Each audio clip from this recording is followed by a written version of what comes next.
virtually every lab that we do in here, we're going to be doing some graphing. And the first lab of the year is no exception. Why do we do it? It's kind of easier to see visually what's happening with a line or bars, like you said, than it is to look at numbers. When I'm looking at numbers, do I immediately see whether the trend is getting bigger and bigger or smaller and smaller? I'd have to study them a little bit to figure that out, wouldn't I?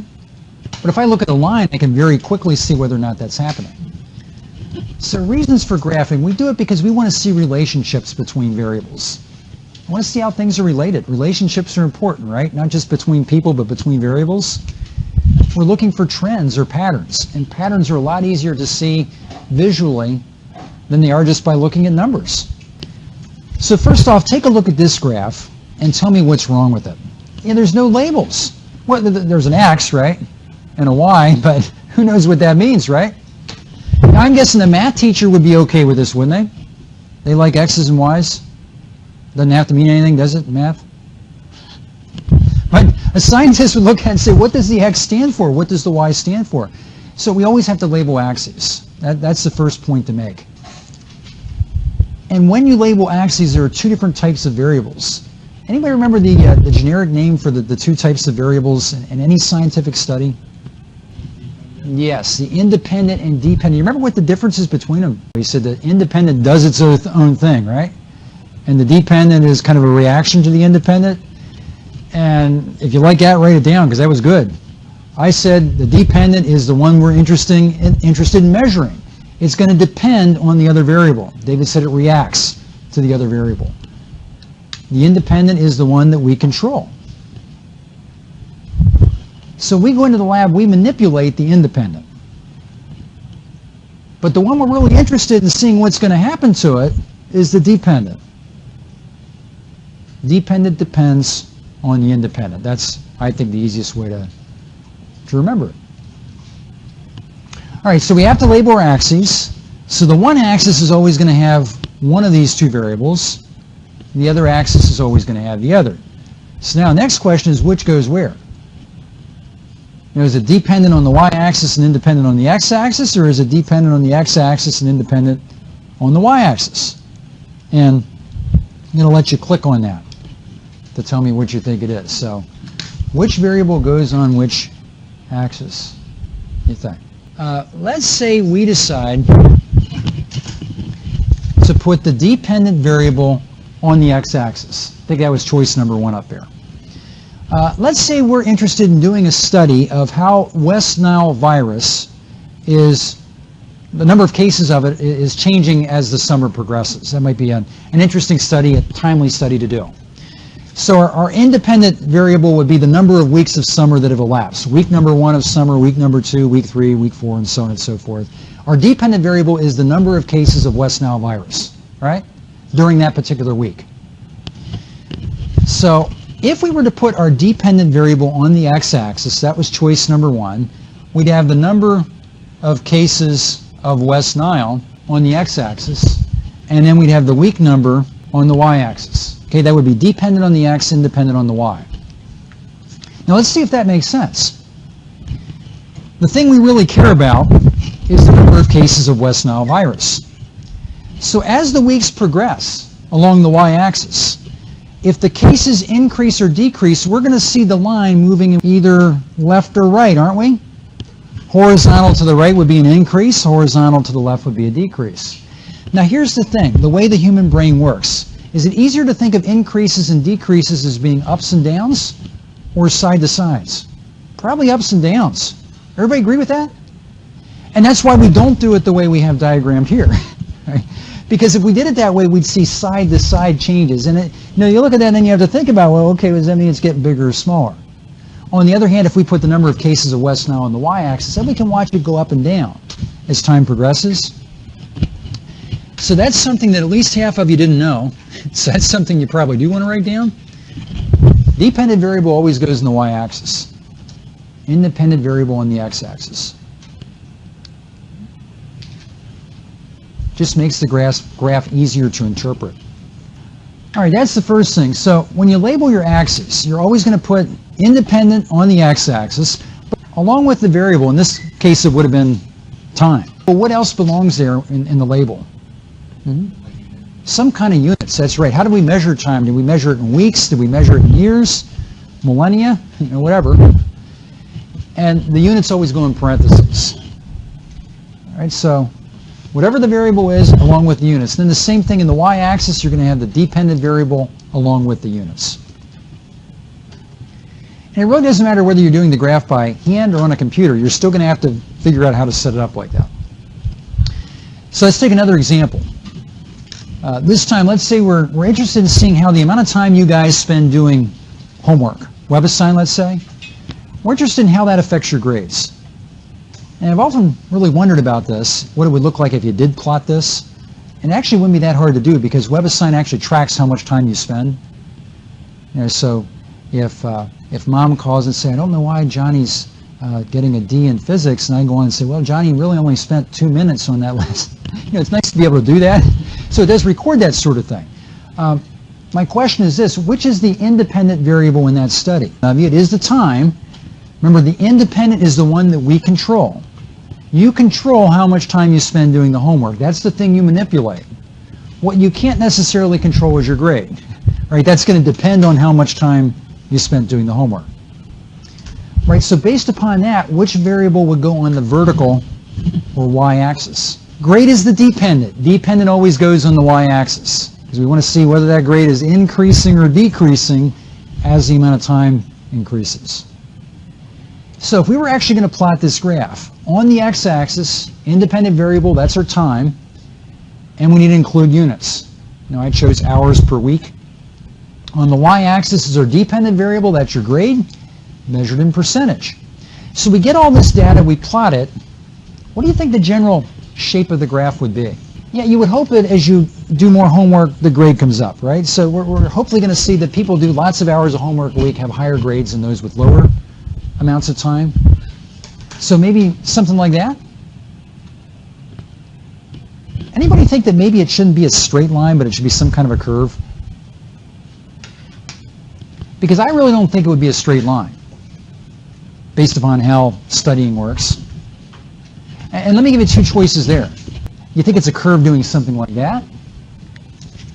Or do you think maybe it's a curve doing something like that? Or something altogether different? I mean, the general idea is the time goes up, the grade goes up, but anybody come up with a reason why you think it might be one of those two and not the other? And not the straight line? Yeah, you're right. You definitely would have to do a line of best fit because you're going to have all kinds of noise in the data because you're going to have the really intelligent person who doesn't do much and gets a good grade and the poor soul that works hours and hours but doesn't do as well. So really what we're talking about is the curve of best fit, right? But given the fact that maybe each of these is a curve of best fit, which do you think would more accurately describe what we would get? This black curve shows very, very little increase in grade at the beginning. But then as you add more and more hours, the grade increases more rapidly. Is that the way it works? Or does it work that you have a big increase in grade at the beginning, and then as you add more and more and more hours, there's less and less of an increase in grade? Which do you think, when you're up to 23 hours of studying per day, does adding another hour help you a lot? Might actually hurt you at that point, right? I think it would be more like the red curve. Now, when you first start studying, it really improves your grade, but when you hit a certain point where there's just not a whole lot of additional return you're going to get for each hour that you do. And besides that, what's the best grade you can ever get? Unless there's an extra credit, the best you can ever get is 100%, so this thing has to level off at some point. Well, regardless of whether it's a straight line or one of those curves, what do we call a relationship like that, where when the one variable gets bigger, the other variable gets bigger too? It's called a direct relationship. Direct relationship just means when one variable increases, the other one does too. Time studying increases, grade increases. Time studying goes down, grade goes down. So if they both rise and fall together, that's called direct.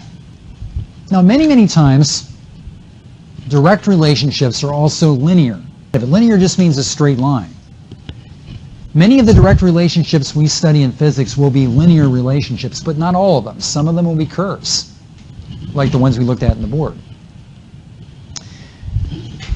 And then if you look right underneath that, it says dependent variable, and you see this little thing that kind of looks like a fish? It's kind of a shorthand mathematical symbol. That symbol simply means is directly proportional to. Whenever you see that, that's what it means. So if I say y and then write that symbol x, that simply means y is directly proportional to x. All right, so that means that they're both increasing at the same rate. If we have a linear graph between y and x, if it's a straight line, that means that x is increasing at exactly the same rate that y is. Let me give you an example. Let's say that y and x are directly proportional, and you're told that x is equal to 3 and y is equal to 7. So that means at some point in this graph, x is 3 and y is 7. All right, so at that point, x is equal to 3, y is equal to 7. Now, here's the question. What if we go to some other point in this graph, specifically the point where x is equal to 9? And the question is, what's y going to be equal to at that point? If these two guys are directly proportional, directly related, what would y be equal to? So I'm going to have you click on that to see what you know about. Correct answer is 21.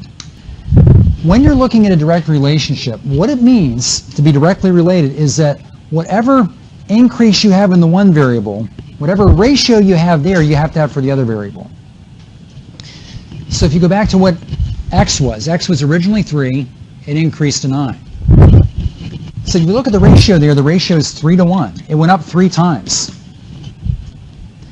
So if x increased 3 times, y also has to increase 3 times. So if y used to be 7, now it's going to be 3 times 7, or 21. The ratio between where we started, where we end up, has to be the same if they're linearly, directly proportional. Now, the people that got the 13, any guesses how they got the 13? Instead of looking at multiplication, what were they looking at to get the 13? I think they're probably looking at addition. They probably said, well, 9 is 6 bigger than 3. If you add on to that, that's true. 3 plus 6 is 9, and they added 6 to 7 and got 13. But that's not what we mean by a direct relationship. We're looking at what happens to the ratio. So you have to look at multiplication. And what was the other answer up there? A lot of you clicked on 49. And, oh, I know what you did there. If you clicked on 49, you looked at the 3 and the 9. You said, well, I have to square 3 to get the 9, so I have to square 7 to get the... Again, that's not the way it works. You're looking at the ratio. How many times bigger is the one? How many times bigger is the other? Okay, new example. Let's see how we do with this one. This time, again, we're looking at your grades, final grade for the course, but we're looking at how time spent daydreaming in class affects grades instead of time spending doing web-assigned homework. Right? So what's the independent variable this time? Amount of time daydreaming. And you obviously weren't doing it because you had an answer for me, right? Good. And the dependent variable obviously is still your grade. So again, we go to plot the graph. And time daydreaming, I put seconds per period, because surely you wouldn't daydream for more than just a couple seconds during the period, right? And then for grade, again, percentage. This time we plot the data. We have to average it all out. But what would the general trend look like? Would it be like the one we looked at last time? And most of you are thinking, no, probably not. It'd be switched. Yeah, as the time goes up, we expect to see the grade go down. All right, maybe something like that. All right, one goes up, the other one goes down. And in science, we call that an inverse relationship. All right, so we have direct relationships, we have inverse relationships. In inverse relationship, the one's doing the opposite of the other.